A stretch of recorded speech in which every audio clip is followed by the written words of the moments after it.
Okay, and if you can place it on the tripod so that it sticks, that would be awesome. That's where I'm putting it right now.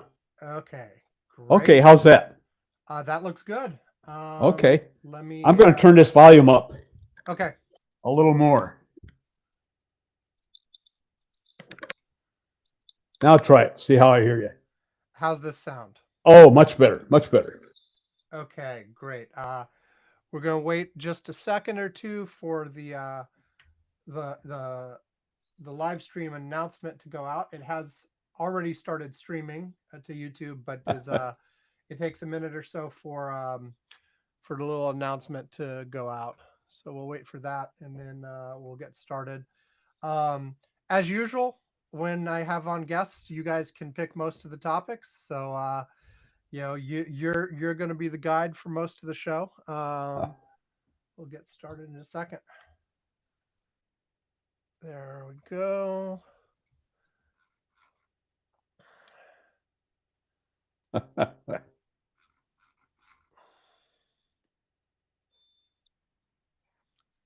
Here we go. Okay. Okay. Good to Yeah. go.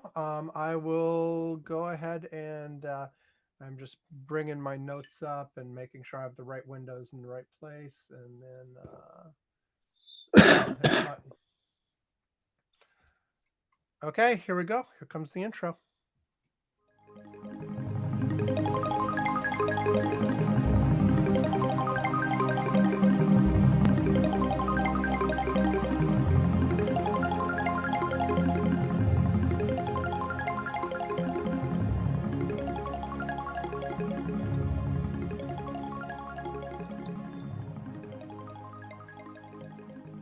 Welcome to Curmudgeon's Corner for Saturday, March 8th, 2025. It's just after 18 UTC as we are starting to record. I am Sam Minter. Yvonne Bo is not with us this week. He messaged me actually a couple days ago at this point saying he was sick and he was feeling worse every day than the day before. And he had a lot of other stuff going on too. So he wasn't able to make it.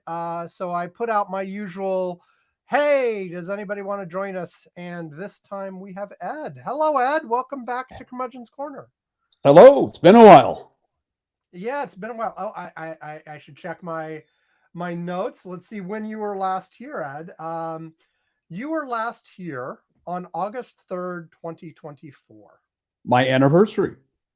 Oh, there you go. And I will mark that you are now here with us today. And Okay. um, so anyway, we're going to have our usual sort of thing.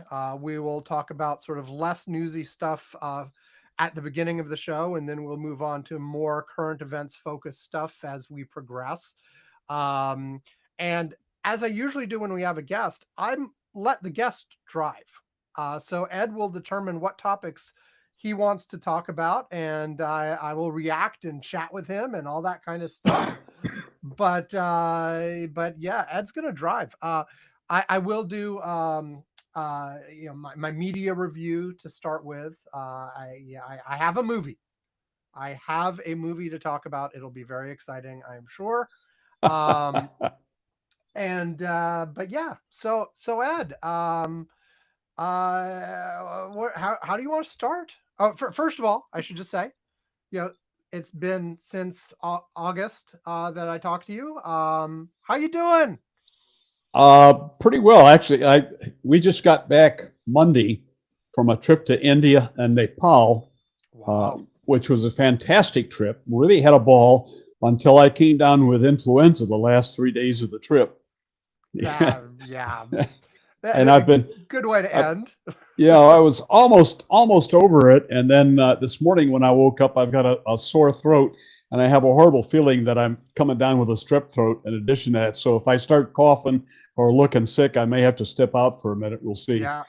But already have an appointment with my primary doc next Monday for a routine visit. So I figure rather than going in and get a throat culture now, I'll just wait and have her check that Monday.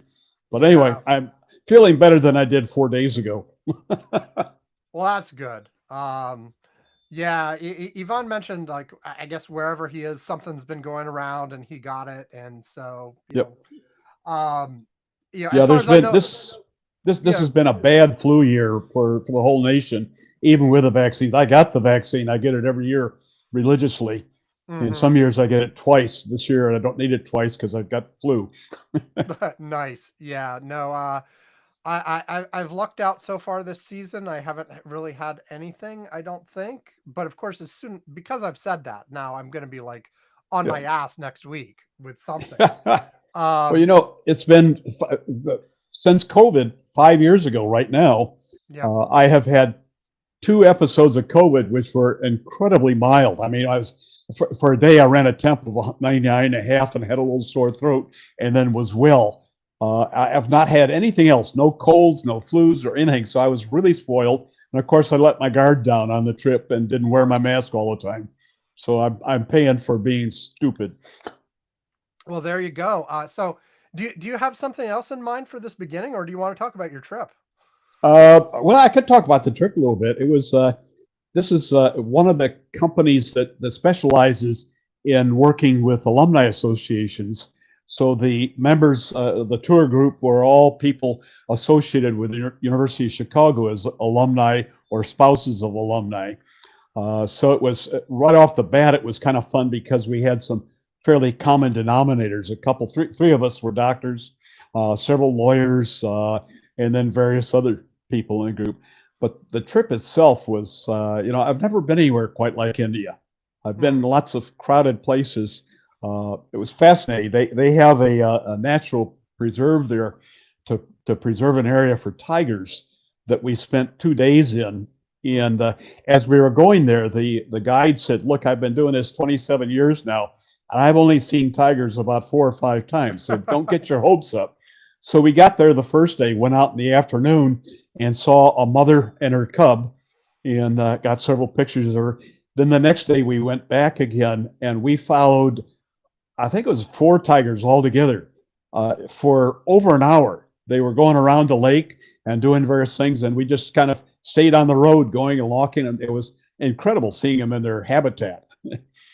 Plus, we saw several other animals. We saw something called a sloth bear, Hmm. and from a significant distance, we saw one leopard. But I mean, he was up on the side of a mountain. We could barely see him, but we did see a leopard. Nice. Yeah.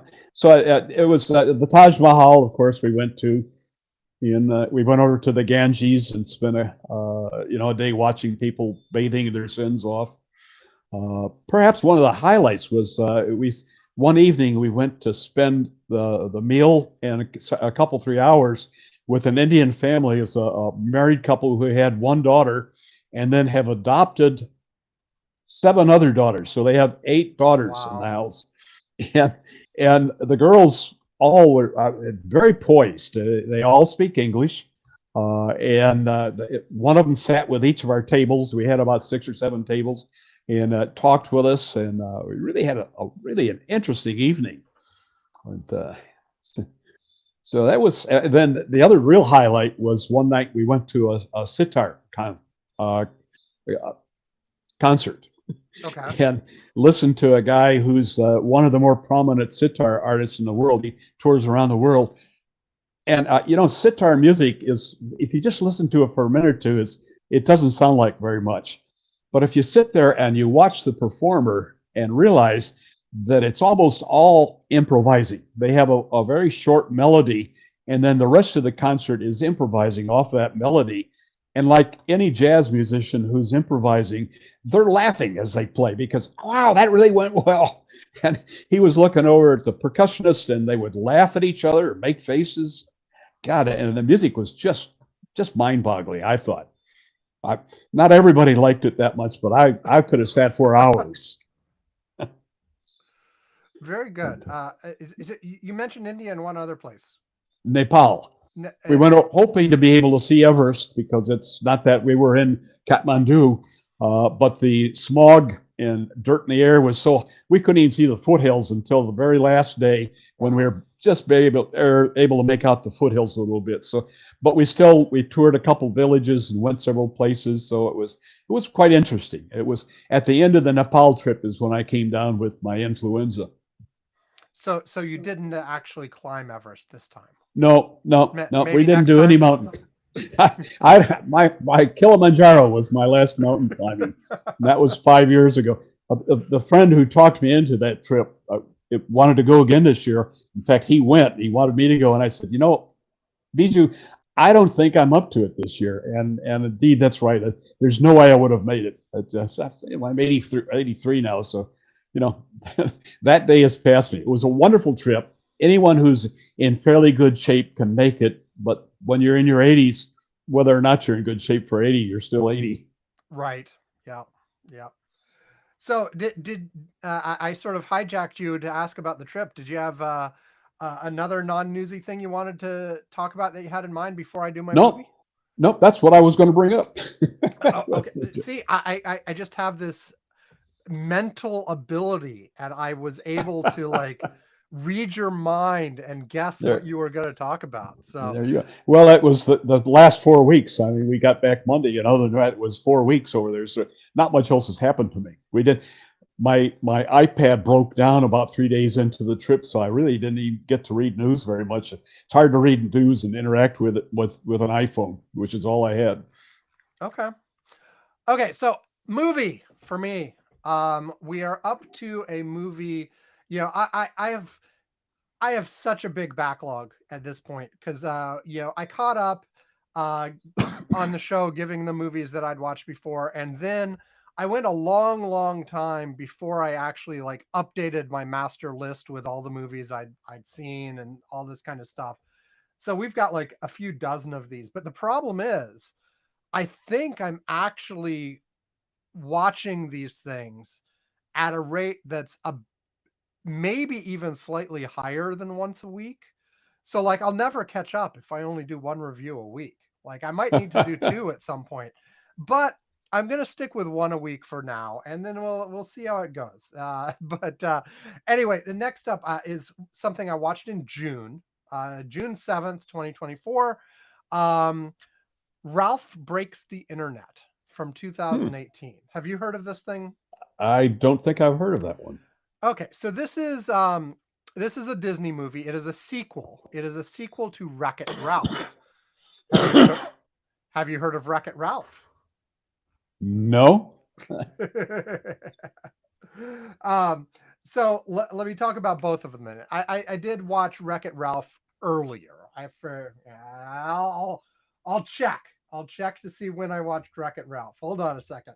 Um, but wrong. Yeah, I'm bringing up the wrong website. Um, it is silly of me. Um,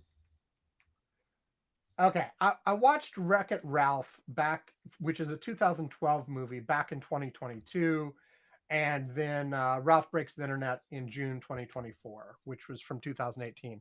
So basically, the theme of this series is that it's basically about video game characters. So the first movie is in an arcade, and you have the characters of a couple of video games. One of them is Wreck It Ralph, who's sort of a character.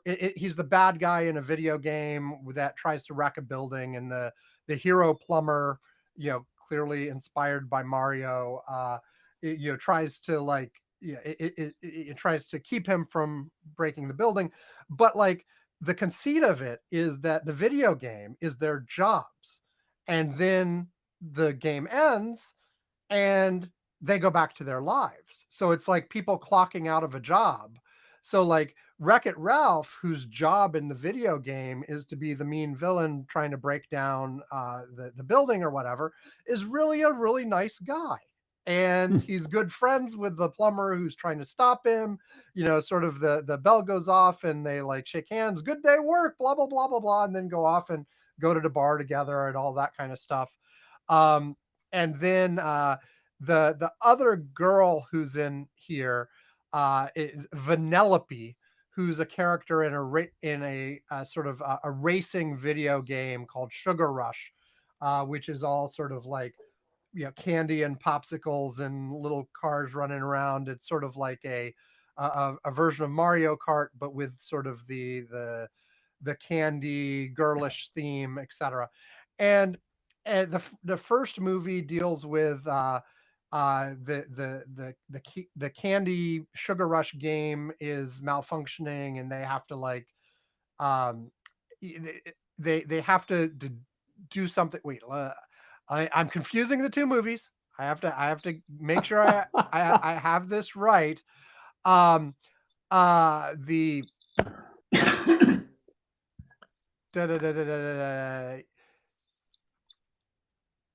yeah, in the first game, the Vanellope is a glitchable character, and there's adventures within the thing. And anyway, look, the first movie I gave a thumbs up to. It's a lot of fun. These are both animated Disney movies.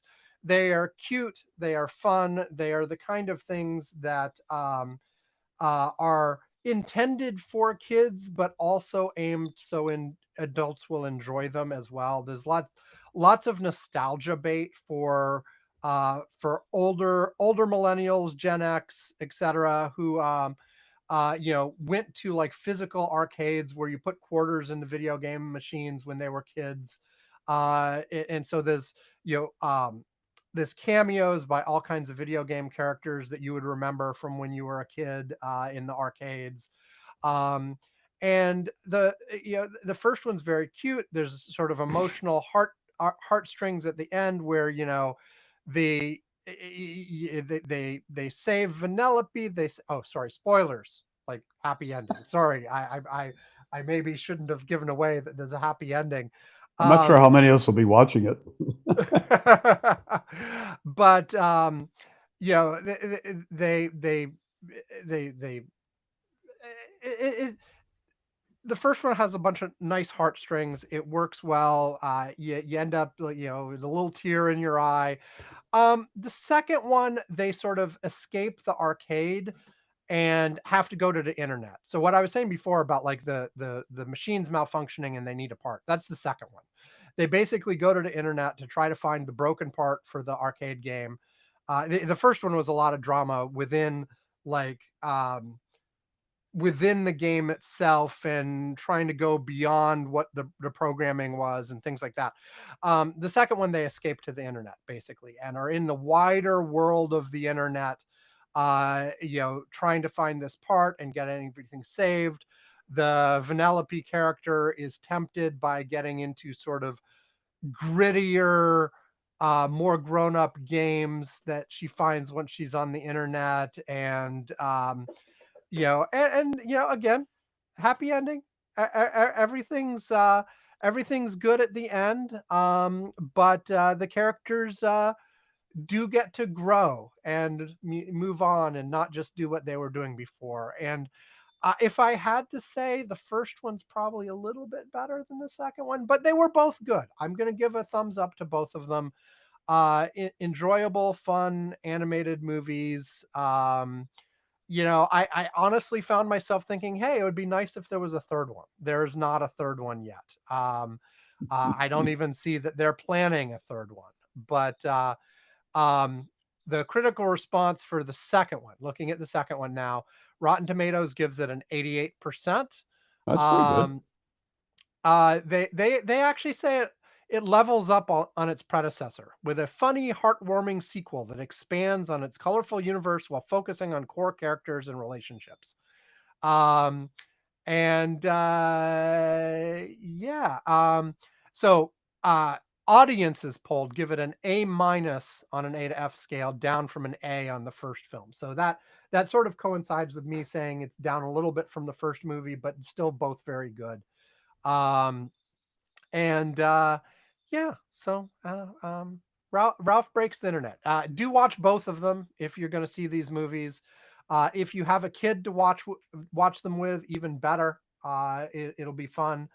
But really, look, it's nostalgia hacking for people, I'd say 40 and above. Um,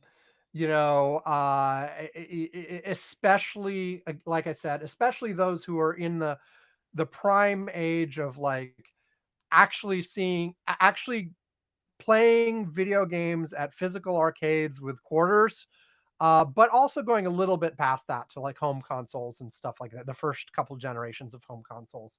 um but yeah, It's a lot of fun. I recommend them. Thumbs up. I enjoyed it. You know, watch these movies. It's cool. I'll have to get after my grandchildren. They have some great grandchildren. My youngest grandchild gets her doctor's degree in occupational therapy in a month or two. So if they'll just get busy and provide me some great grandkids, I'll have someone I can take. Well, there you go. Speaking of which, I'll just throw this out here. My sister, my younger sister, who's a veterinarian in Toronto, is like 8.5 months pregnant right now. So Ah, so any moment now, I could be an very, uncle for the first time, and very good. very very very excited about that. Haven't worked out when we'll go visit the new youngster yet. I'm assuming the new parents will need some time, and I'm also sort of crushed with some work stuff right now. Um, so I don't know when I'll get up there, but I'll get up there before the kid is like too old um, to meet them and all that kind of stuff. Um, so yeah. So I'm thinking of my sister Cynthia. So hopefully all that goes as smoothly as you would want it to go, and all of that. And I'll mention again, since I just did, like, I'm swamped with job stuff now, but very much interested in trying something new. Uh, abulsme.com, abulsme.com/resume. If anybody out there has any tips or intros or anybody they'd want to put me in touch with, you can see what's on that resume. But interested in, sure, things that align with my resume. Obviously, that's the most natural path, but also wouldn't mind looking at things that were a change. So anyway, I'm so burnt out. I am I am so burnt out. I am so like wanting something different. But anyway, yes, which includes, by the way, if you guys want to like put enough into the Patreon to replace my salary so I can just do Curmudgeon's Corner full time, I'd be completely up for that as well. So if you have the resources to add a few more zeros to your Patreon contribution, please, like, go right. I'm not going to stop you. So anyway, that is it, I think, for our intro. So we'll take our first break, and then when we get back, we'll let Ed pick the first of his more serious current events, what's going on in the world right now kind of topics, and we'll go from there. So here comes a break.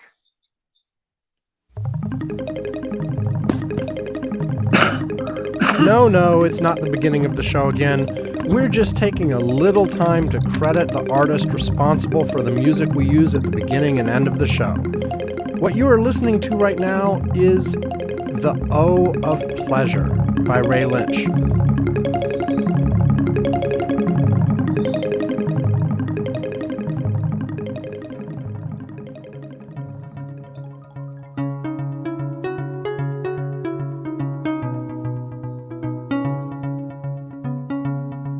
The music we close our show with is Celestial Soda Pop.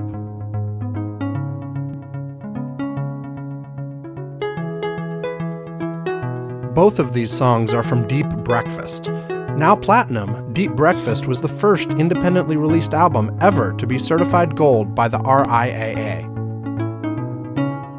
Ray Lynch's other albums are The Sky of Mind,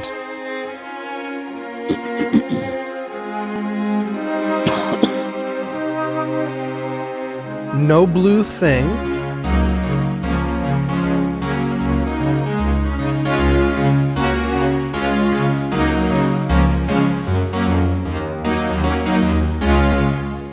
Nothing Above My Shoulders But the Evening,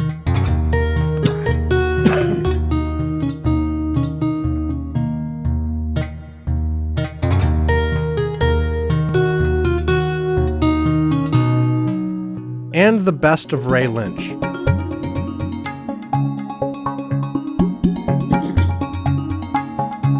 You can check out Ray Lynch or buy his music at raylynch.com, iTunes, Amazon, or anywhere you usually find music.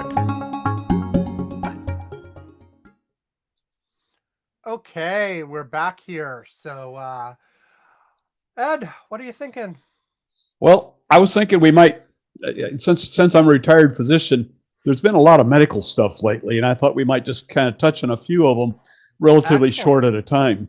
The first one that just kind of the final steps on it came out yesterday, I think, was Gene Hackman's death. Ah, yes. And it turns out after some confusion at the beginning that what happened is he was apparently suffering from fairly advanced Alzheimer's, Yeah, and his wife, who was his caretaker, quite a bit younger than him. I think she was in her mid 60s, and he yeah, was that's right. 95. But she apparently incurred an infection called hantavirus, which is usually seen in New Mexico and Arizona, where they lived. And the desert mice droppings carry Mm. hantavirus. So it occurs in people who have been cleaning that up. That apparently happened to her. And I'm going to guess that maybe she wasn't doing so well herself because if as far gone as he was in the Alzheimer's, it's a 24-hour a day job, and people who are the only caretaker really get run down. But in any Right. event, she died in their laundry room, I think, and Let, he died several days yeah, later. let me ask a little bit more, not knowing pretty much anything about hantavirus. Is this something that would have, you know, is it, could it have been treatable? Like, is this something where she would have noticed and gone to a doctor and it would have been fine? Or is this something that comes on quickly and then it just overcame her? Yeah, I don't know a whole lot about it, but I think it doesn't come on just bang and you drop dead.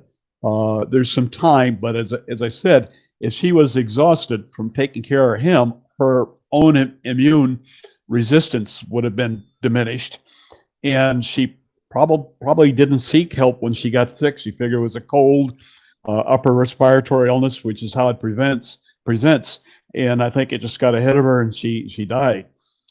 Mm. Um, so, So, but this is one of those things where, uh, you sort of, like you said, it's sort of like, oh, it's just a cold, it's just a flu. I don't even have to worry about this. I'll just like push my way yeah, through it, and then it gets worse, I guess, rapidly yeah. at some point, and she fell or Probably, passed yeah, out or something, and yeah, that was it. yeah. And it's as I said, even treated, it's got a fairly high mortality rate. So Mm, it's not a minor illness at all. It's just it's kind of one of those relatively rare things that a lot of people don't ever encounter and don't think of it. The, the and then sad the, the yeah, sad part of this is that yeah, he then lived several days and apparently is far enough gone with his Alzheimer's that he didn't realize that she was dead, and he basically starved to death or got weaker and weaker and had a heart attack and died. Uh, so it's kind of all around. If and there's any take home advice on and this, I would just to complete the story, they also had several dogs. yeah One of the dogs was in a crate. The dogs yeah that were not in a crate fended for themselves and lived. The one that was in the crate with no food and no water expired after a few days yeah because yeah no water. And yeah. I think the biggest takeaway I can think on this is if you're taking care of a relative or somebody with dementia, progressive dementia, you need to have some time off now and then. You absolutely have to find a place where you can have downtime.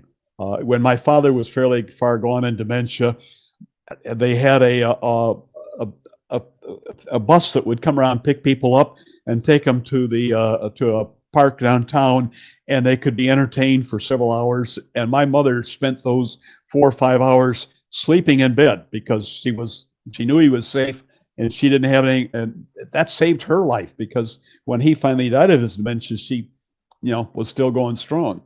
Right, But it's just to think you can take care of somebody alone with dementia is a bad mistake. People need to get help. They need to get some time off at least a day or so a week in which you're on your own and somebody else comes in, family member, nurse, whatever. But right, they obviously had no help because they were dead for over a week right, before the bodies were found. If they had had a visiting nurse, there would have been a different outcome there. right. Yeah, no, it's sad all around on that Oh yeah. one. Just the sequence of events that played out. And like you said, there are a variety of opportunities where even if you just had somebody else checking in occasionally to say hi, Yep. things could have turned out a little bit differently. You know, at various stages, could have saved the dog, could have saved Hackman a little longer, maybe even could have saved her. Like if Yeah. depending. So, yeah. So, okay. What other medical thing did you have in mind? The next thing on my list is that we have the measles epidemic going on in the States. Yep. And there's a couple observations on that. Number one, uh, measles is probably one of the top two or three most infectious diseases that we deal with. There's a mathematical formula called R naught, Mm-hmm. which is abbreviated with a capital R and a zero, that measures how infectious diseases are. It's a scale of 0 to 16 or 17, something like that.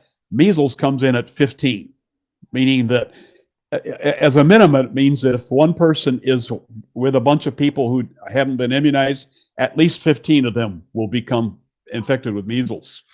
To compare that, for instance, COVID, which we thought of as being a highly contagious disease, has an R naught of 2 to 3. Right. Polio has an R naught of 2. Several other illnesses. I think even uh, smallpox, they have to estimate, but its R value is somewhere in 3 to 5 range, much lower. So 15 is huge. absolutely, and the only way to treat it is to not get it through vaccine. If 95 or more percent of the population are vaccinated, that other 5% will be likely to get measles because the virus is out there all the time, but it won't spread as an epidemic like what's happening in Texas and New Mexico right now. And the chances of people dying from it would be very little. As a rule, about 1 out of every 1,200 kids who gets infected dies, and we've had one already. I think the latest update is 1 kid and 1 adult have now Yeah, died. yeah, an adult. Neither of whom I think were vaccinated. I don't know if it said No, for that's sure on correct. the adult. No Yeah, vaccinations. yeah. Now, the other thing is that there are some over-the-counter remedies pushed by the anti-vaxxers and other people. One of those is vitamin A. Yeah. And there is a little science behind that because in countries where malnutrition and health is very poor, vitamin A supplements can help kids who get measles and maybe even lower the incidence slightly. Uh, but in a country such as ours, where vitamin A deficiency is rare, almost non-existent, giving extra vitamin A is not without hazard because vitamin A is one of the fat-soluble vitamins, which means that it's taken up in fat in the liver specifically and stored, and your body doesn't get rid of an overdosage very rapidly. So one of the side effects of an overdosage of vitamin A is liver failure and death, which strikes me as not a great idea. Yeah. The other thing that's and go especially because, like you said, Americans typically have enough A anyway, so even taking the supplement might already be more than you Yep. need. But also, there seems to be a tendency, and I'm not going to say this is universal, but among the kind of people who would respond and say, "Hey, I can avoid measles just by taking vitamin A," to also just think, "Hey, well, if a little bit is good, a lot must be better." That is, we saw that during COVID with the like what's the hell the stuff they were taking for, was supposed to take care of The, parasites. the Blank. invermicin or whatever it Yeah, is. yeah. Ivermectin. Yeah. Yeah, ivermectin. Yeah. Yeah. A little bit's good. Taking an IV is even better. And and then of course the other side of that, cod liver oil has a lot of vitamin A in it. So there are those out there. I'm not going to mention names, but there is one fairly prominent citizen who I'll is mention sending. him. It's RFK Jr. Yeah, he is sending vitamin K to the saying this will help. It doesn't help. There's absolutely no studies showing that cod liver oil is of benefit. Maybe because it has the A in it, it would have a slight benefit. Not enough to prevent death. Not enough to prevent infection. It's quackery basically, and it's kind of sad that. But what they need to do, and I don't see it's happening, is they need to be getting down there and having emergency vaccination of everybody who hasn't had the vaccines. Yeah, I mean, like this is one of those clear breaks that having someone like RFK Jr. in charge of HNHS, which in turn has all of these health agencies under it, uh, is clear immediately. Like Yeah. if you had a flat out, like straight up science based response to this, it would be exactly what you said. It would be like, holy crap, we thought we had eliminated this disease in this country a while ago. Yep. Um, Actually, around and 2000, they said it's not there anymore. yeah, and vaccination rates have dropped. We are now having an outbreak in a part of the country that has low vaccination rates. We are immediately going to go in there with a really strong campaign about how you need to protect yourself, you need to protect your family, get the vaccine. Here it is. It's free. There are clinics set up all over the place. You can get it at your local drugstore, whatever. And just have a massive campaign trying to get that to happen. Now we know from what happened with COVID that those kinds of things can get politicized, and people can be like, no, it's the government trying to control me, and blah blah blah Yep. blah blah. But the one advantage of having somebody like Trump or even RFK Jr., if he'd actually like suck it up and just follow the science here, is that you can perhaps get some of those skeptical people to trust you if you're coming from that point of view. If you're someone who they trust anyway, Yep. um, and you don't let it become a wedge issue. I mean, even during COVID, there's no reason that had to be a wedge issue. That could have been a consistent bipartisan.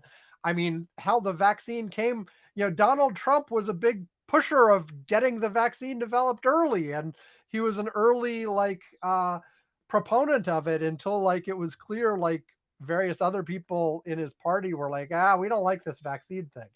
But yeah, no, that would be the approach. Instead, we've got RFK Jr. talking about like cod liver oil, vitamin A, and various holistic things.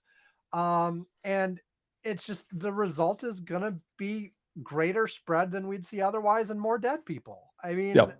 it's Well, the other thing we always forget in measles is that one out of every 1,200 kids dies. Two or three out of every 1,200 kids has permanent brain, visual, and hearing damage because it gets into the brain and does nasty things to them. There's a heartbreaking story early on in this thing of a man who works in public health now, whose daughter came down with meningitis, with measles years ago before the vaccines were there. And she was doing great, and he was reading her stories at night and entertaining her. And then one night she seemed a little drowsy and not responding too well.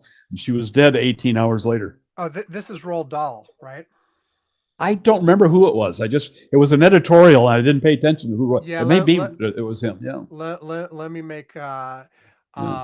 yeah, this is a famous editorial, and I believe it is Roald Dahl, but let me get the difference. um But I think that was before vaccine, so this was like 60 years ago. So yeah, yeah, that would be right his age. Yeah. um Roald Dahl.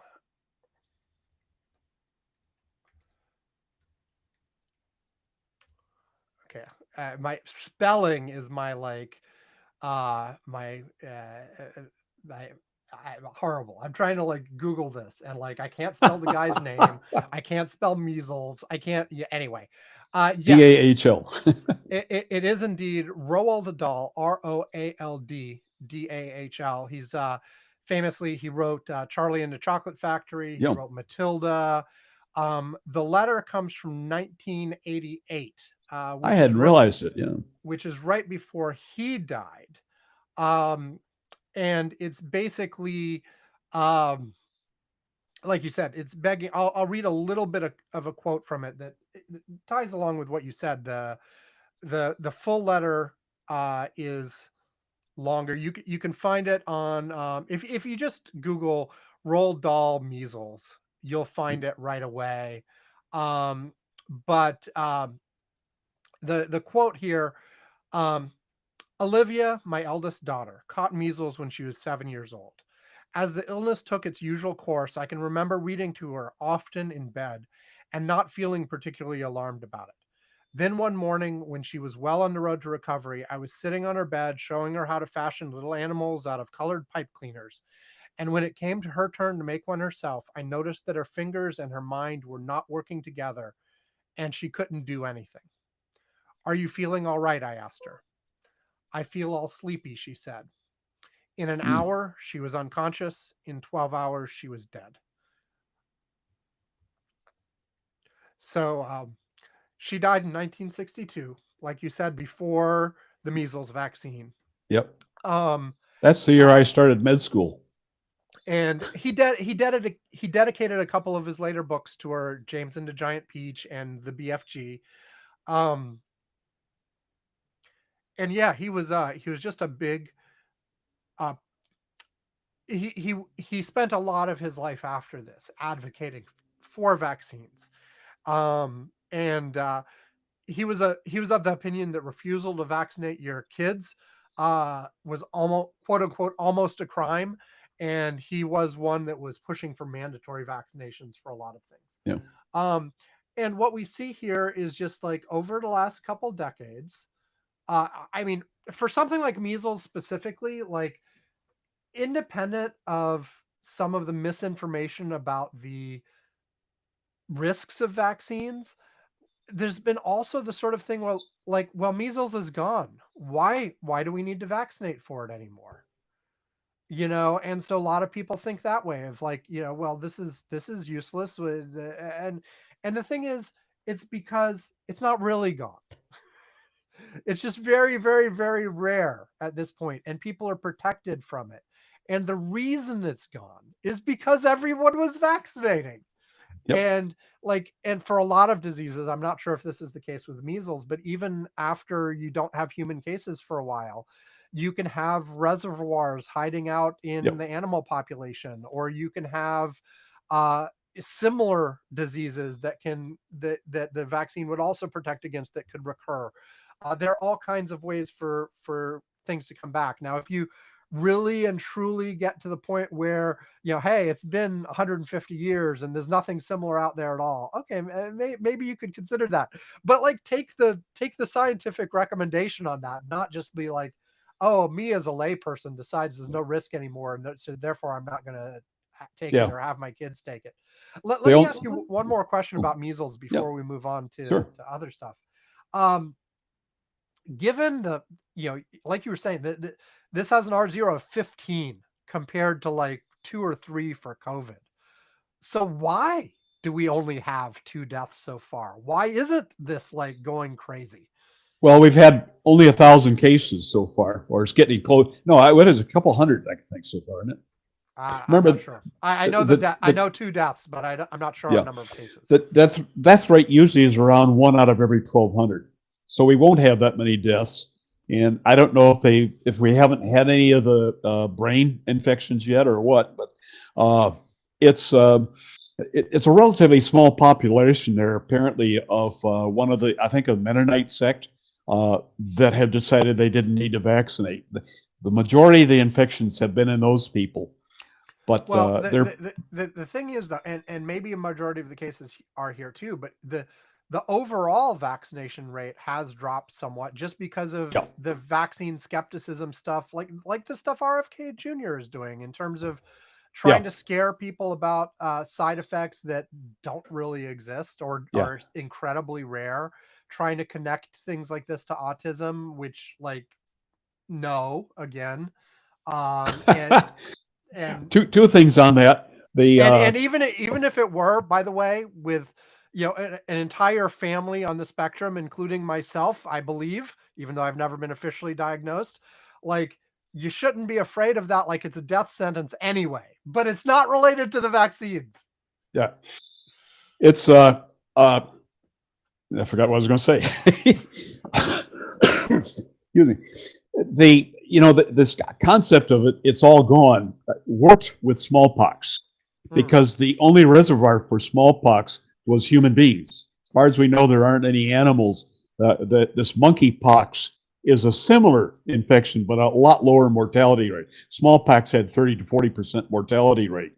But there is no smallpox in the world right now, Well, so we don't need to vaccinate for it. there's still a couple in vials in a lab somewhere, right? Like, There are, yep. Somebody could like take one of those vials out and like Oh, yeah. intentionally reintroduce it at some point. Which is why for a long time the military kept on vaccinating us, and then somewhere around 1980 they said we're hurting more soldiers than we're helping, and so they quit vaccinating us. And I think that was a wise idea, but we still have vaccine. All this, you have to do the math. You have to approach it like scientifically. You have to look at the probabilities correctly in terms of like, and this is something that people have trouble with anything, right? Like they're like, oh, there's a 1 in a gabillion chance of something really awful happening if I take this medicine. So I don't want to take it. Well, meanwhile, the chances of you getting some disease and having a bad outcome are 1 in 1,000 if you don't take the medicine. Yeah. So like it's yes, there's a chance that something goes wrong, but it's a much smaller chance than the chance of something going wrong if you don't take it. So you have to do the math. You have to figure this out. You have to like pay careful attention to the studies. You also have to like know what the hell you're talking about. Like, because if you look at some of the data sheets on possible side effects and stuff, like even the stuff they list on the TV commercials and stuff, it's just like, hey, has anybody ever reported this alongside while they were taking the medicine? There's not necessarily all the time. Sometimes there is, but there's not necessarily proof of a cause-effect relationship. Those like warnings on the TV commercials don't give you numbers in terms of like how likely particular outcomes are. There are also certain things that are more or less likely depending on your own current medical history. So like if you've got XYZ, then this is counterindicated. If you don't, then it's not. The point is it's complex. And there's all kinds of information, there's all kinds of uncertainty. And to make a rational decision, you have to actually have some expertise and know what the hell you're talking about. And the danger is when people come in and see one thing, have no idea what they're really looking at, and make an off-the-cuff decision that is not an educated decision and is often a bad decision. Now, I'm not saying that patients shouldn't have some right in their own treatment. Of course they should, but it's important. Like there's this whole death of expertise going on where everybody thinks that they can figure out everything they need and they don't have to pay attention to experts. And I'm sorry, there is a reason you want to pay attention to people who spend their whole lives studying something over somebody who spends 5 minutes, if that, popping open a Wikipedia page. Or even worse, oh, well, Joe Rogan said so, or RFK Jr. said so. Yep. Sorry, I went off for a second. Yeah, no problem. I think the reason, the justification for having mandatory vaccines for kids to go to school is to prevent epidemics in schools, obviously. But even beyond that is that there are all sorts of kids anymore who have been treated for leukemia and various other things who have compromised immune systems. And if your kid takes measles into school, even though that child might have been vaccinated, their protection may not be very good, and they may get it and die of it. I had one patient die of chickenpox when I was in practice. It was a little girl. This was before we had the vaccine for chickenpox. Yep. And this little girl was treated for acute myelogenous leukemia, which I had diagnosed. And we were treating her. I was treating her in conjunction with the real oncologist. It was a 100 miles trip to the oncologist, so they would send the drugs back, and I would give them to her, and she would see them once a month and me a couple of times a month. Anyway, her little brothers caught chickenpox at school, and 5 days later she was dead. Yeah. And I'll never forget sitting there with her mother, as friends of ours, as the child died. The vaccines prevent that. If there had been a vaccine then and the brothers had been vaccinated, that little girl would probably still be alive because she was just then going into remission. Yeah. Anyway, on that high note, It is extremely frustrating when, it's one thing like when COVID was brand new, we didn't have treatments. We didn't have a vaccine. We were yep, still trying to figure out what the hell was going on. There was a lot of people informed people like doing their best with very limited information. And some of the things that were suggested at the beginning turned out to not be relevant. For instance, like in the end, it is absolutely clear COVID was airborne and not really droplet based. Surfaces weren't really an issue. So, like, if you remember at the very beginning, everybody was talking about cleaning all the surfaces, yep. and We did that when he got back from the grocery store. Wipe yeah, everything down. wipe everything down. Now, that's good for some other diseases. Yep. It's probably a good practice anyway, but, you know, and like a lot of the protections that were advocated at the beginning assumed droplet was the primary mode of transmission. It turns out no, it wasn't droplet. It really was truly airborne, which is really, really fine particles as opposed to bigger droplets. Um, and so there, but at first we didn't know anything, and so there was a lot of being over. We erred perhaps towards overprotection or protecting the wrong things in some cases. There was always sort of a reluctance to truly embrace the airborne thing. I mean, even now, people aren't doing what they need to with ventilation. But the point is, though, now we do have treatments. Now we do have vaccines for COVID, for measles, for chicken pox, and all the other things you're talking about, and a whole host of childhood diseases. And thankfully, most people still at this point uh, follow the recommended guidelines for young children and get all the vaccinations they're supposed to. But the fact that there's a growing percentage who don't and are like, yes, science has found good ways to avoid this disease, but we don't want to. What? It's just incredibly frustrating. Uh, Yep. Especially when, like you said, the fact that the people who decide not to vaccinate are not just affecting themselves, because for all of these diseases, they can make it easier for it to transmit to other people. They can, once they get sick, they get other people sick. It's just, it's not a case where this decision only affects you. When you have things, and measles is a primary example of this, where it really is like if you get that vaccination rate like really high, like over 95%, it makes a huge difference compared to if it's even 90, Yeah. you know? Absolutely. So okay. One more health thing. Or did you have another? I have another if you don't. Well, I've got another quickie. You What want to do is it? that What one, or is you it? want to do these? Well, it may be the same one. What's your last one? Okay. Well, I was just going to comment that there's been some more uproar about fentanyl deaths Ah, and okay. importing of fentanyl.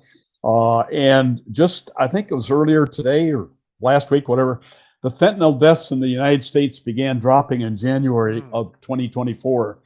At this point, it's down about 60% of what it nice. was at the peak. Uh, it's unclear just what has Why? caused that, but one of the things is a drug called naloxone, which probably a lot of people should just simply have it. You don't know when you're going to be walking down the street and some guy will collapse of an overdosage, and you can save their life with a dose of naloxone. Yeah, Uh, my wife is a big proponent of these kinds of things. I believe she carries around some, and we have some somewhere in the house. I should know where it is. Um, but like I don't carry it around, but this is definitely has made a big difference yep, in terms of, A, people carrying it around, but B, just having it available quickly in certain places yep. as well. This is it's the nasal spray, right? Yeah, that's the one. You can It can be injectable or nasal spray. Right. A But lot of people don't like to give shots, so they have the nasal spray. right. And so this is and basically, hey, if somebody's having an overdose and you got this stuff, you can take it from being, an acute situation to a better situation quickly. Like Yeah, I'm not sure if it completely solves everything. Like you don't even have to follow up, but you probably do, right, Ed? Like it helps. Some people will need 2 or 3 doses, so Yeah, because it wears off fairly quickly. So yeah, no, you can't just give it and say, okay, you're cured and go away. It doesn't obviously change the addiction, right. but it keeps people alive so they can get treated for addiction, which is kind of neat. Uh, so yeah, I mean it's very few. The dangers from it are pretty minimal. So I mean, there are people out there who say if you come across anybody from any obvious reason, you should give them naloxone. It's not going to hurt them. It might save their life. Right. But anyway, it's kind of nice to see that we're winning that game even without tariffs. Yeah. Well, the stupid tariffs. And, it, yes. The cross border stuff of this, especially on the Canada side, but even on the Mexico side, from what I hear, is not like the big problem. No, Like, actually, I understand that the majority of the fentanyl coming in is carried by U.S. citizens with their passports coming through and not getting.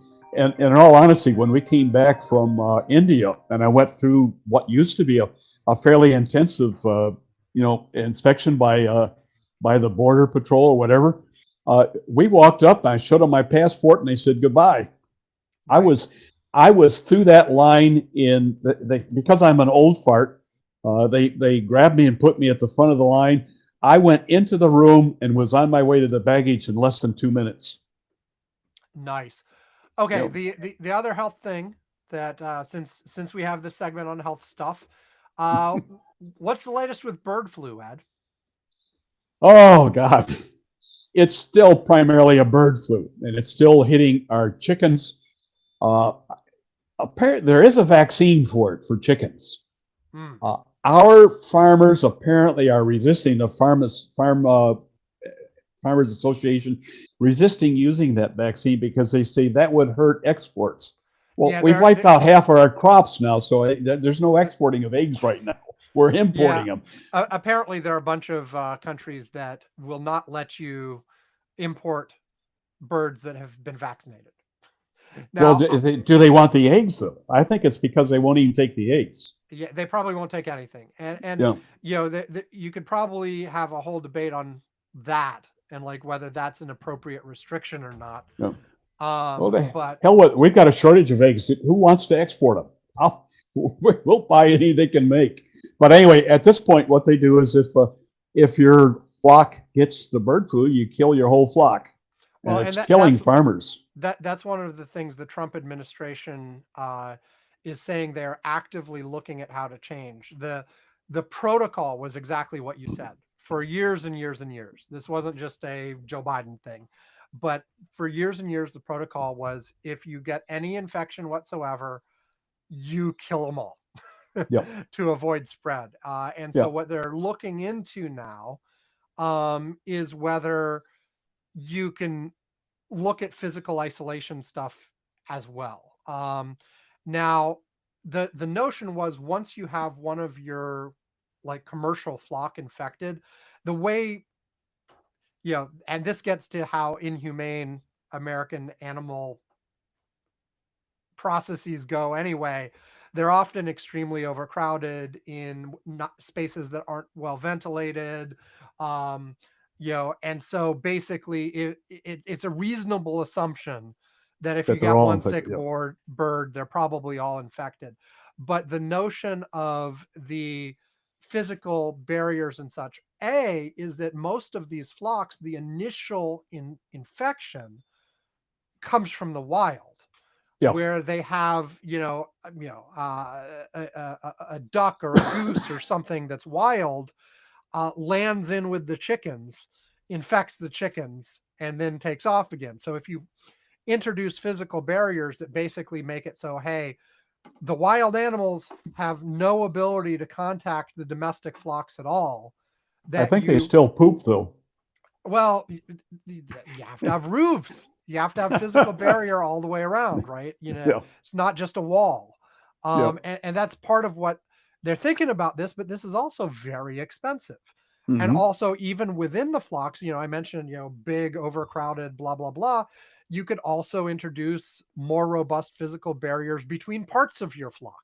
So Yeah. it's not just like, a million birds in one big space or whatever. You separate them out and isolate them from each other. So if you do get an infection, you don't have to kill all of them. You kill a smaller group of them.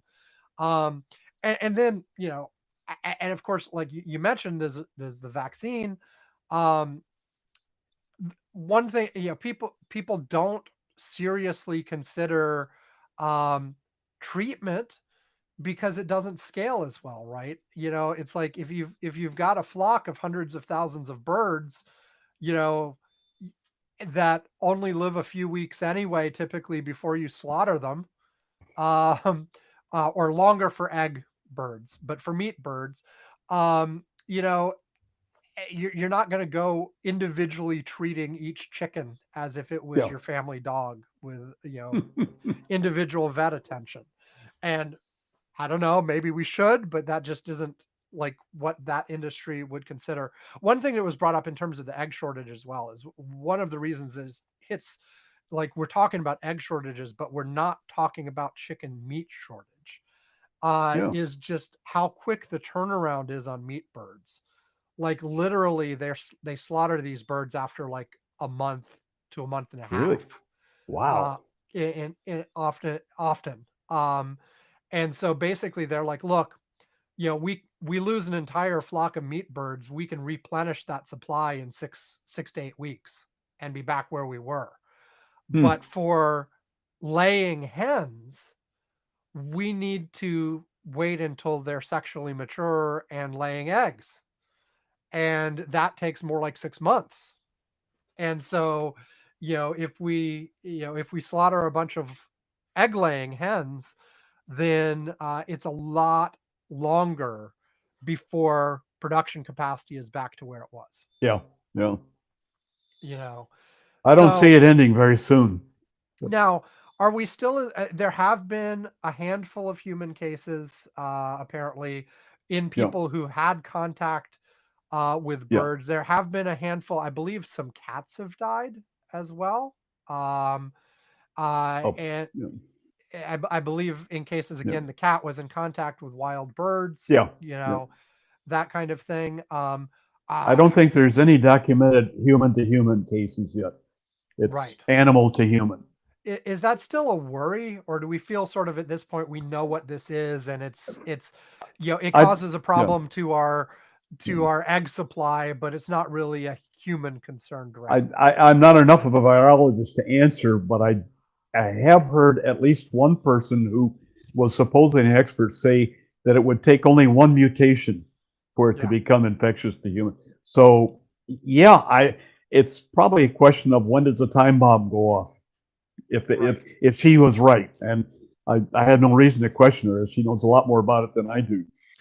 Well, and to keep in mind, yeah, it may only need one mutation, but it needs the right mutation, right? Yeah. Like Oh yeah. No. mutations are happening all the time in viruses, but like Yeah. most of them won't have this effect. But if you get unlucky the one Yeah. time, Well, and they and apparently know which gene it is that would be right. affected. So that's A- and also you have to add, like, not only does this mutation have to happen, it has to happen in a bird that ends up infecting a human.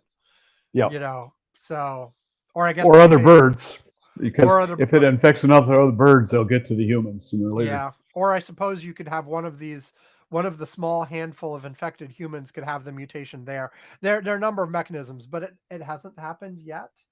Yep. So cross your fingers. Well, remember that COVID probably came from bats, Yeah, and it didn't infect any humans until somewhere around 2019, right.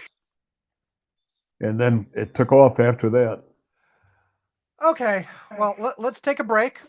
Okay. Um, and when we get back, Ed, have your next topic prepared. Okay. Back after this. What? No, that was bad. Oh no, that was bad too. No, I don't like that either. What Once upon a What? rainbow, you were on the floor, eating the bugs that you found upon my face. No, that's What? Bye.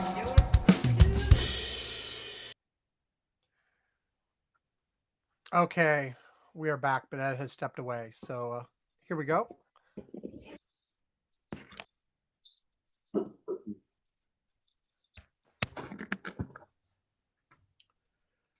Okay, we are back. I timed that perfectly. I went out and got a glass of water. Okay, so Ed, next topic. Let me, 1 second. Ah, I dropped my notepad when I got up to the water. No problem. Have we talked at all about the private prison No, solutions to our crime problems? we have not talked about private prisons. I'm not sure if we've ever talked about it, to be honest. Ah, Certainly not okay. recently. Okay. Well, just briefly, uh, from something I read today, I think it was in the Times, New York Times. Uh, the private prisons, as we all know, have become a much popular issue in the United States. Rather than building new prisons, we hire it out to the private sector on contract. Uh, Mr. Biden apparently started to cut back on that, but he never finished off really. I mean, he said, "Well, we want to get rid of all these private prisons," and he decreased the number of people in them, but never got rid of it. And And so, just to be clear, this is something that's happening at all levels, right? Like, yes, federal, state, well, and local. yeah, and where it came up as an issue to me this time is that apparently, because the private prisons have a fair number of empty beds right now, our government has decided, well, there's where we can put these immigrants. And so they are letting out new contracts. Several new contracts have been given, and they're about to build some new prisons. And it's a growth industry again. The stock market, apparently, if you look for those contractors, they're making big money and going to town. I don't know if there's an answer to that, but I do know that that's a hell of a way to run a ship. Yeah, I mean, there's so many problems with this. One is you create a natural incentive for a whole industry who's based on they do better the more prisoners there are. So like the notion of, hey, let's figure out the right way to deal with crime in a way that you know rehabilitates people, avoids future crime, et cetera, et cetera.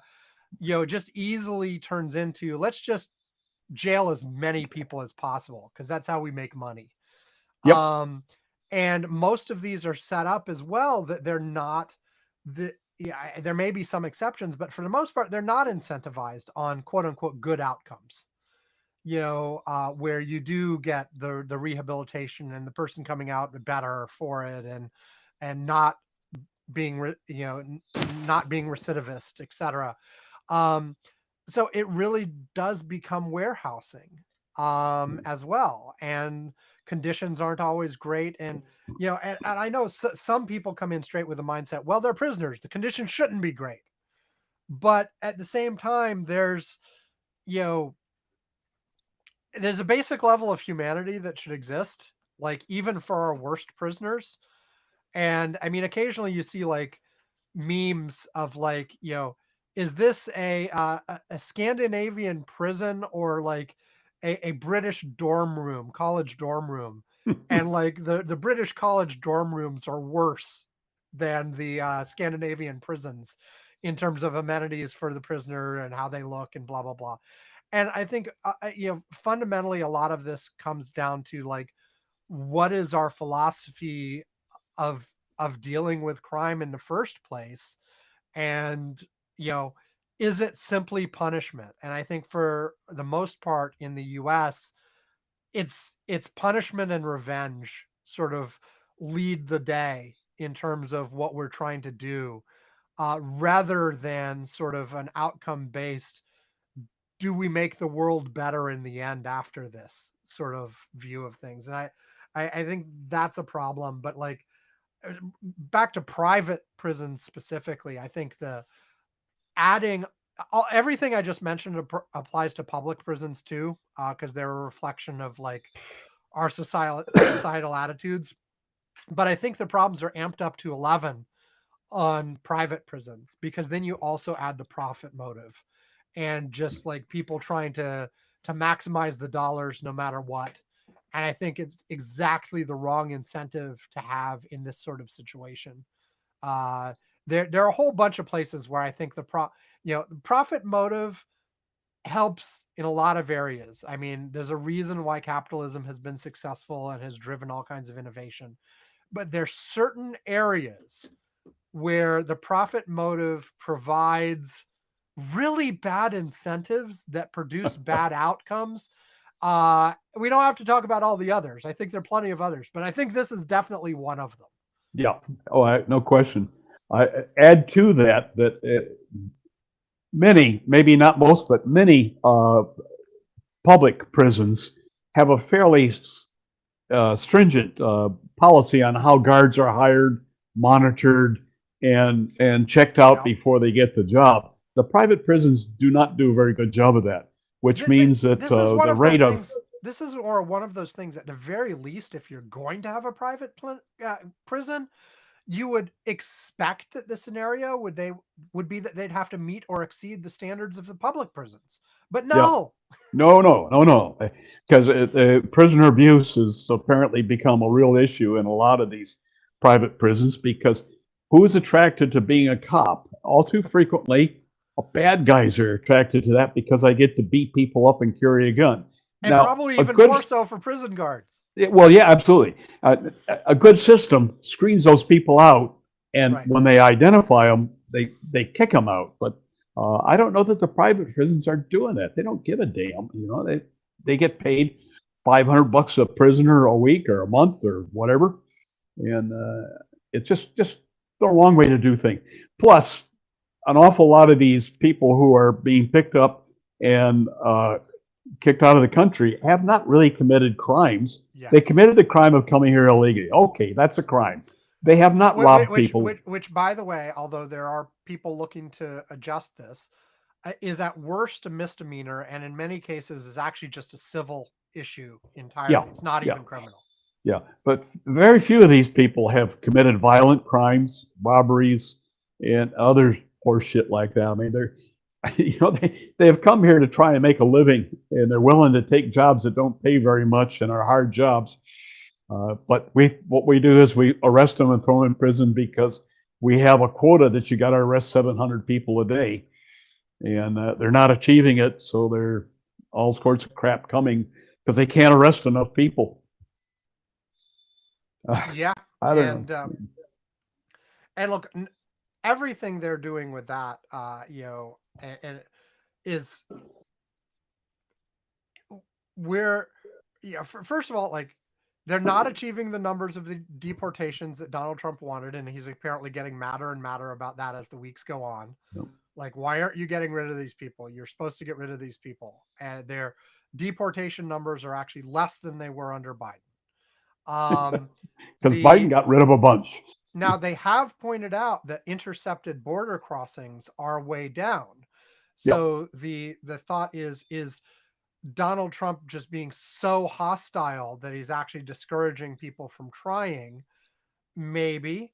Apparently what happened last time Donald was here was that there was a drop like this at the very beginning of his administration, while people sort of sussed out the situation and understood what was going on, and then it popped right back up again afterwards. So we'll see if we're in that kind of a situation, because you could see them declaring victory. Some of them are already starting to, like, oh, look, the crossings are down so much. That means this is all a success. We're doing great. Now, I would argue that even so, like, gaining the success by being inhumane and brutal is not the right way to do it. But but yeah, we're certainly not achieving all of Trump's Yeah. goals on this. But if we are doing things by shipping people to uh, inhumane situations in all kinds of different ways, whether it be the private prisons or hell Guantanamo we were doing for a little while. Apparently, we're backing off from that because it turns out that was hard and had all kinds of issues and was expensive. Um, we're shipping people to foreign prisons, like I think El Salvador and Panama maybe both El agreed. Salvador, It which was El is Salvador. yeah, their prisons are not a place you want to be. So they've apparently agreed to like accept a whole bunch of people that we're expelling and Yep. then figure out what to do with them separately. Yeah. But you know, if we ship somebody to somewhere that treats them inhumanely, it's still on us. You know, Yep. I think the take that the administration has to be is like, we're just getting out of the country. What happens after that is none of our business. We don't care. Yeah. But it is our business.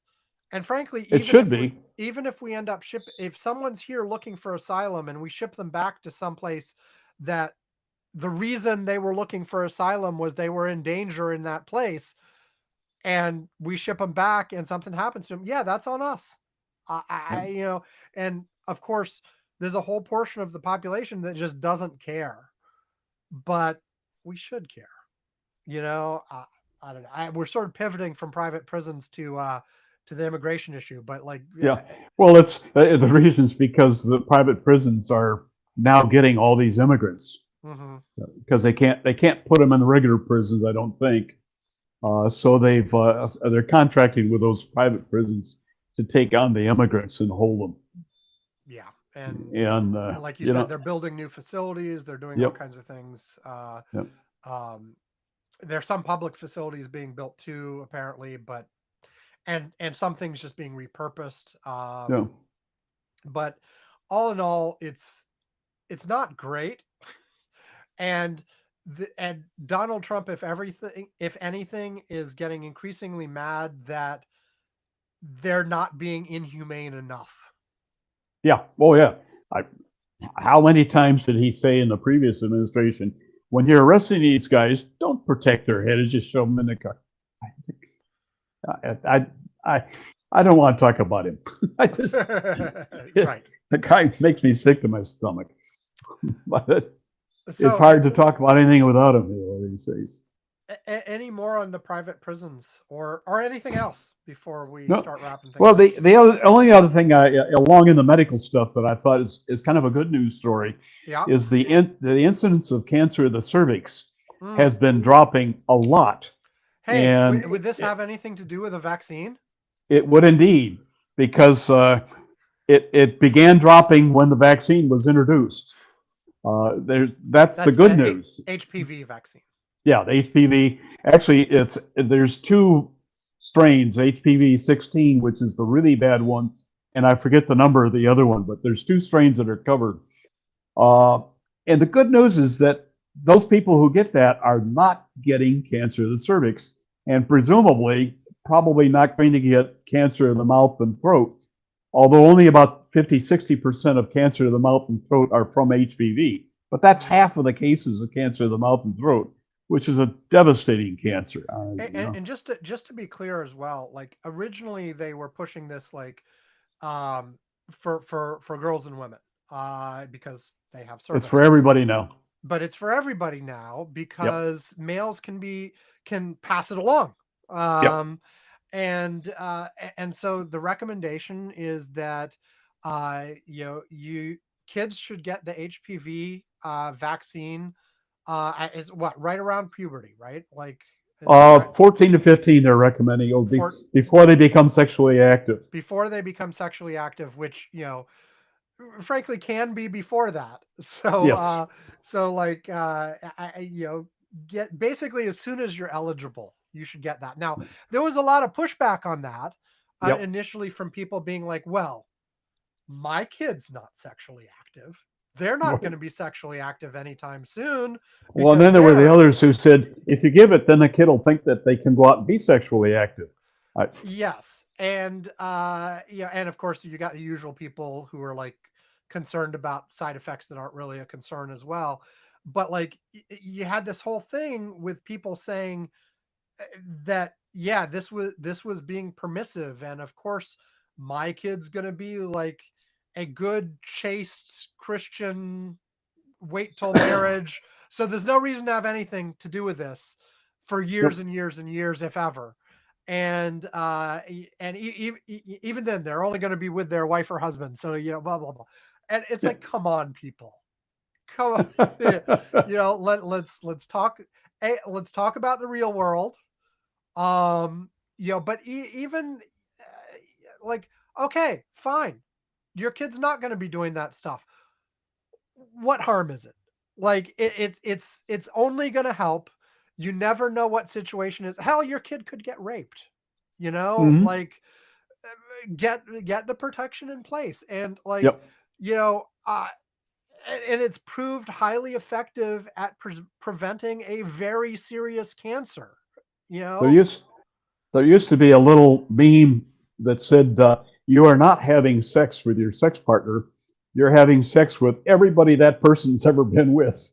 right? And that's kind of covered. So anyway, the good news is that the incidence is dropping. I think in a few more years we'll probably see that the oral pharyngeal cancer is also dropping.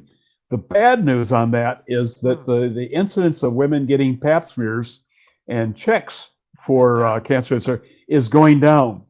Now it's let's face it, we used to do a pap smear every damn year, and we wouldn't give women their birth control until they came in and got it because we could make sure they got it done. You only need a pap smear about every 4 or 5 years now. It's Hmm. just not an imposition, and I understand. I can't swear to this. Well, just to be clear, There's a test that's just to be clear, any procedure like that is somewhat of an imposition, yeah. whether it's Oh, a pap absolutely. smear or Yeah. whatever. Like, Yeah. but it's not that it's not an imposition. It's that there are significant benefits associated with it Yeah. that you want to balance off against it. Sure. It's The other thing that I preventative was health going. care. You would much rather have good preventative health care than have to deal with the problem of a cancer or anything else after it's there. Yeah. Well, the other thing I was going to say is that there is a test now that you can do yourself at home for the HPV-16 strain, Hmm, which is the most serious one. So if your objection is having a doctor look at your uh, private parts, you can take care of that yourself. But God damn it, do it. Don't just say, "Well, I don't need to do that because I've always been careful." It just right. doesn't work. It's like I'll never get measles because I never get around with anyone who's sick with measles. Well, and like I said, more generally, preventive care in general. Get your colonoscopies. Take whatever tests they say you need to take. If you do your vaccinations, et cetera, et cetera.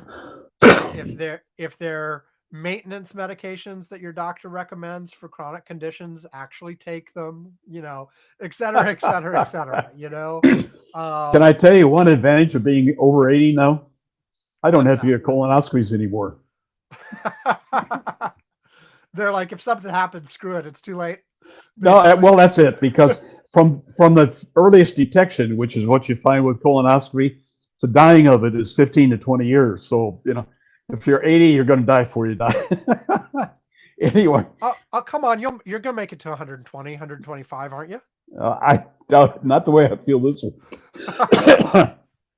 I just to add to the fun, last year I did a year long walk run exercise program that was to Hmm. have 2,025 miles in the course of the year, Wow. and I made it. I think actually I made a little over 2,100 miles, so I was quite good.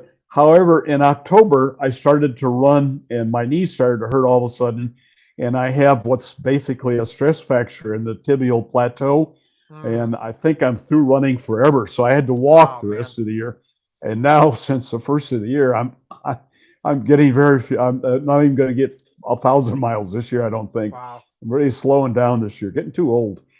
Well, I hear that happens. It does. Yep.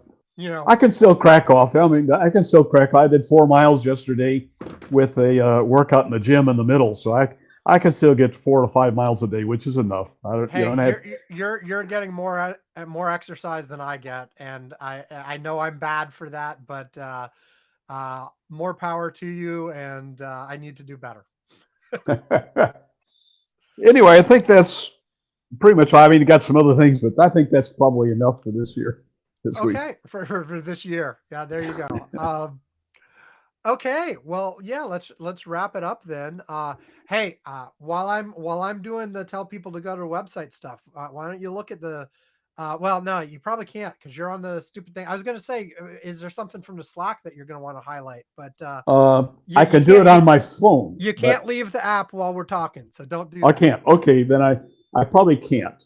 Okay, yeah, well, Because I can't get the Slack up on this HP thing, piece of crap. yeah, yeah. Okay, so I let don't me know just why. I used to have it, but it won't load anymore. So anyway, let's close things out. Hey everybody, as you know, go to curmudgeons-corner.com. You can find all our archive of shows. You can find transcript of recent shows. You can find all the ways to contact us. And if you want to get in contact with Ed, you can send it to us, and we will relay appropriately. You can find. I still have not linked to TikTok. I am still posting highlights on TikTok every week. I am waiting at this point to see if TikTok continues to survive after the 90-day extension that they were given earlier. And okay, look, I'm just procrastinating. That's the real answer. I'm procrastinating. I don't want to do the extra work, but I will eventually add a link to TikTok as well. But you can search for Curmudgeon's Corner on TikTok and find us. The website has links to our YouTube, our Facebook, etc. We don't do much on Facebook. You know, it's just posts announcement of the episodes. There's a link to our Mastodon. We don't do much on Mastodon. It just posts links to the episodes and to the live streams when they come out. Um, YouTube has our live streams live when they come out, or you can watch video of the whole unedited shows there. It's a lot. It's fun. The podcast experience with audio is different than the video experience. Take a dip at both. Like, yeah, typically I do more. Like the video takes more commitment. Is the bottom line. Like audio podcasts, you put on in the car while you're driving. You put on your headphones while you're doing household chores. Stuff like that does not require your full attention. If you're going to put something on video and actually watch it, then you have to actually sit there and watch it. Like, which, like, I admit, I am not a fan of video podcasts, but it's there. If anybody wants, you can do that. Lots of people do like the video podcasts. You can, of course, Huh. tune them out the same way as an audio podcast and do stuff anyway. The video is just on in the background. But anyway, all that stuff is there. Also, a link to our Patreon where you can give us cash money. As I mentioned earlier in the show, if you would like to give me enough money that I don't have to go to a corporate job, I would really appreciate that. That'd be fun. I would enjoy that. I would appreciate it. I would um, consider doing stuff for you in return. I don't know what, but like, I would accept that, maybe I had to do something in exchange for that money other than just put out the show. But although, the show is worth tons, obviously. Anyway, you can go to our Patreon at various levels of the Patreon. I will send you a postcard, send you a mug, mention you on the show. At this very moment, I owe Pete and Greg cards, and I owe Ed a new mug. And I have not done those things. Like I said, I'm kind of swamped right now. I will get to them eventually, I promise. But at $2 a month or more, or if you just ask us, we will invite you to the Curmudgeon's Corner Slack, where Yvonne and others are chatting, sharing links throughout the week. And so let me find something. I, you know, I will pick the article and I will pick the most recently shared thing on the Slack, which was shared while we were recording. Oh, Yvonne who was apparently too sick to join us to record the show, but not too sick to be posting on the Slack, posted an article from the Register. Developer sabotaged ex-employer with kill switch activated when he was let go. And so basically, let's see, a federal jury in Cleveland has found a senior software developer guilty of sabotaging his employer's systems, and he's now facing a potential 10 years behind bars. Davis Liu, 55, of Houston, Texas, was a seasoned coder employed by Power Management Biz Eaton Corporation from 2007 to 2019. In his last year, there was a corporate restructuring and he was demoted, both in terms of job responsibilities and server access. So he began introducing home-designed malware onto at least one of the employer's production systems. He wrote a program that would, in an infinite loop, create more and more non-terminating threads that would consume more and more resources until the computer running the code crashed and prevented people from logging in and using the machine. And basically, the account had been used to execute the malware, and he was the only member of the team who had access privilege. He set it up with a dead man switch that basically would lock every employee out of their accounts if his credentials were revoked. So basically, it checked periodically to see if he was still with the company, and if he was no longer with the company, would start wreaking havoc. Oh dear. So, yeah. So, folks, it may sound fun. It may sound like a nice way to get petty revenge on your ex-employer, but no. They will take it seriously for good reason. This guy's going to jail. Good. That's where he belongs. So don't do stuff like that. That's in the same this should be obvious. This should be That's obvious. Don't do stuff like this. That's in the same category as these people who are firebombing Teslas, and one actually fired a rifle into a Tesla because a guy was driving a Tesla. Right? Those people need to have free room and board for years and years, not just a month or two. Yeah, look, I'm not a fan of Elon either. But they've been there have been incidents of setting fire to Tesla chargers. There have been many incidents of vandalism and property destruction to Tesla vehicles. There have been cases of harassing the drivers of these vehicles. The least obnoxious one I saw was pictures of somebody who's leaving essentially pamphlets on the windshields of people driving Teslas, basically saying, hey, we know when you bought this, it was cool. It was helping environmental causes. You thought it was great, but now it's not anymore. So you really should consider getting rid of this car. Here's some places. Go list it on CarMax. Go list it on whatever. It listed like 3 or 4 different sites that you can sell vehicles on. But they're like, look, it's changed. Everybody, get out now before the only people left driving these things are MAGA Nazi wannabes, and people are justified in thinking badly for you for driving this car. Yep. And that's still kind of obnoxious, but it's the least obnoxious I've seen. The people who are actually like spray painting graffiti on these things or breaking windows or setting fires. No. It's not helpful. And that note is actually right. I mean, a lot of the people who bought Teslas several years ago are absolutely appalled by what Elon Musk has been doing more recently. I saw something today about someone talking about how they desperately want to get rid of their Cybertruck. but they can't get rid of it. Like they just can't find somebody to take it off their hands, even at a Who wants one? significant discount to what they paid. They Yeah. like are failing to have any way to get it off their hands. I mean, I guess absent abandoning it on the street somewhere, and somebody's eventually going to find them for if they do that, and because there are issues with that too, right?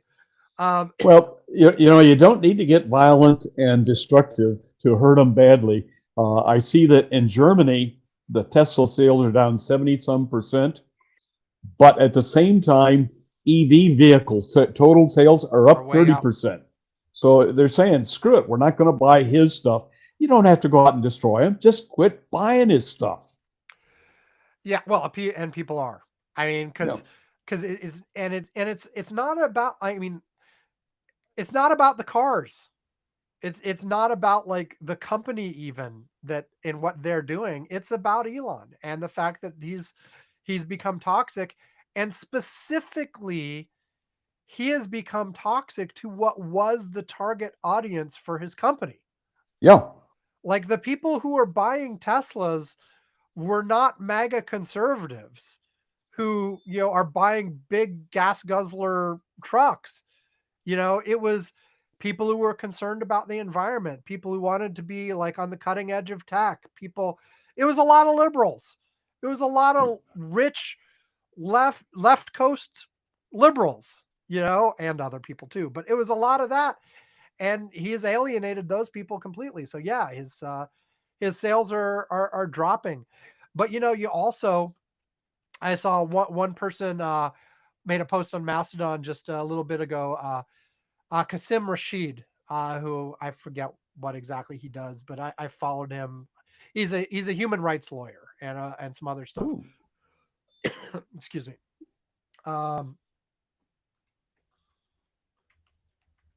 Whenever I cough or anything, I note it down so I can edit it out later. But he posted, look, the fact that Musk has lost about $100 billion over the last month with how the stock market has been doing, and Tesla in specific has been doing. But he's still the wealthiest person in the world after losing $100 billion in nominal income. And not only that, but like in terms of his day-to-day life, it doesn't even make a difference. No, like lost $100 billion. Like he's, and I'm no longer quoting the tweet, but he's making the point. It's like, because he goes on and talks about there shouldn't be billionaires and all that kind of stuff. And I'm not necessarily one that says we need to tax all billionaires out of existence completely or anything like that. Like I'm not like all billionaires are evil, but at the same time, the notion that he can lose $100 billion, essentially have it not impact his day-to-day life at all, and still be the richest person in the world by a decent margin is indicative of something. Yep. On the other hand, if his market keeps going down like it is right now, some of his margin loans are going to get called at some point, and then he may not be the richest. Yeah, Yvonne has pointed that out a couple times on the Curmudgeon's Corner Slack. I don't know if he mentioned it on the podcast, but yeah, apparently Musk is significantly leveraged in certain areas and using his stock as collateral and stuff like that. So there are certain circumstances that could cause a rapid deterioration in his situation. However, I think you can safely say that even in the worst possible case for Elon Musk, he's going to be doing pretty well. I'm not so sure anymore. There are more than a few billionaires who ended up on the dole in the world. I don't know. I just do. I have trouble envisioning a situation where you end up passing Elon on a street corner, holding up the sign, asking for $5 for dinner. I'm sorry. Like, he will avoid that fate. Yeah. He's got basically three companies. He's got Tesla, he's got the rocket company, and he's got X. X is worthless. It's still losing. It has paper value, but nothing else. His Yep. Tesla stock is what he leveraged to buy X. And the rocket company has now got two spectacular failures in a row. I'm not sure that people are anxious to buy that stock. Well, that one's So, private. yeah. You Oh, is can't that buy it. privately owned? Okay. SpaceX is private. So, Uh, but it does, and normally you'd say, well, does this put his government contracts at risk? yep. But in the world we have now, Elon's hanging out in Oval Office every day, Yep. That's true. and has a significant part in the decisions that will influence his company in SpaceX and Tesla too.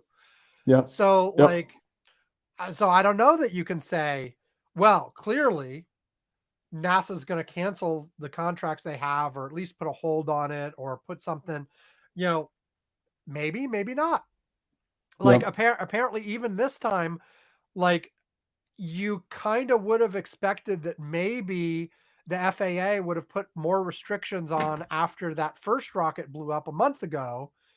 That would have prevented the same thing from happening the second. And from what I've seen so far, they're still investigating.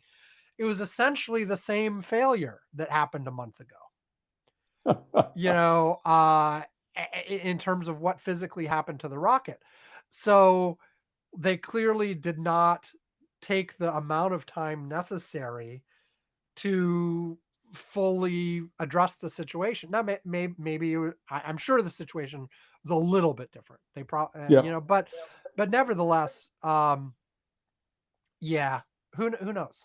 Like, um, it's probably still full speed ahead in terms of that. Now, the Tesla stuff, on the other hand, unlike SpaceX, where the primary customer is going to be, I mean, there are corporate customers too, but government makes a huge part of SpaceX's plans.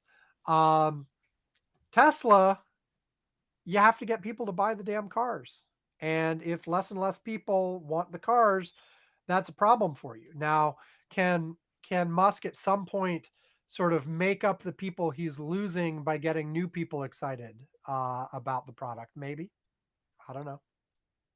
We'll see. Okay, I think that's it, Ed. Yep.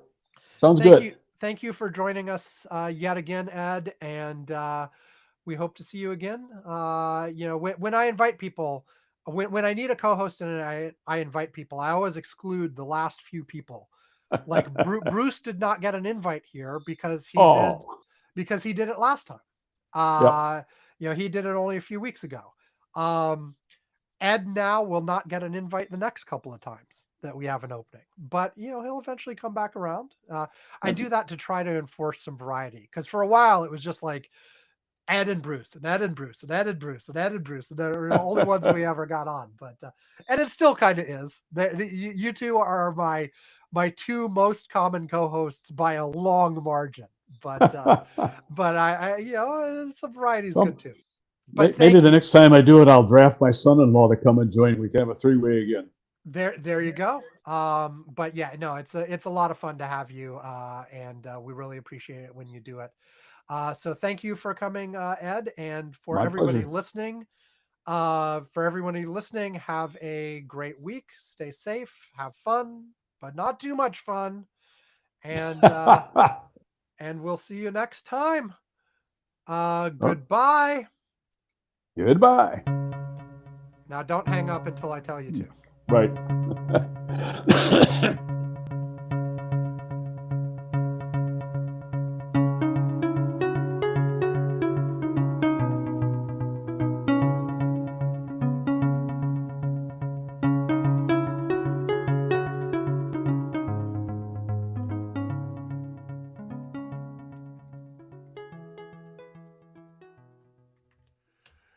Okay, Ed, in just a second, I'm going to hit the stop button. You will see some progress bars saying how much has been uploaded. Wait until it says it is completely done. And then I will also be able to see that it's done from my side. And then I Okay. will tell you it's safe to hang up. But thanks again, Ed. Thanks again, Ed. And, stay healthy, and we'll talk to you next time. Okay. Always a pleasure. Yeah, bye. Okay, now it should be uploading. We're both at 99%. Okay, I'm done. You're still at 99. Okay, we're both done. I'm going to hang up. Thank you, Ed. Bye. Okay. Goodbye.